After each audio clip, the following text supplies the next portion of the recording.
আচ্ছা, তো তামার মানে তামার আপেক্ষিক তাপ দেওয়া আছে যে 400 জুল/কেজি/কেলভিন, এবং তামার যে ভর সেটা দেওয়া আছে যে 5 কেজি।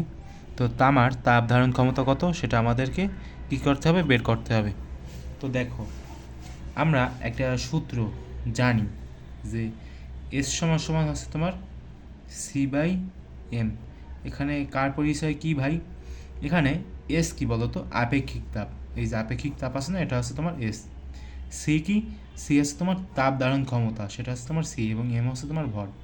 তো এখান থেকে আমরা কি বের করবো, যে তাপ ধারণ ক্ষমতা বের করবো না, সেজন্য আমরা এখানে লিখবো যে সি সমান সমান এম এস।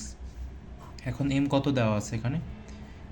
5 কেজি নাকি, এবং এসের মান দেওয়া আছে 400 জুল/কেজি/কেলভিন না? তো এখন ক্যালকুলেশন করো, 5 × 4000, 400 সরি 4000 না, 4×5=20, অর্থাৎ এখানে আমাদের অ্যান্সার হবে 2000 জুল/কেলভিন।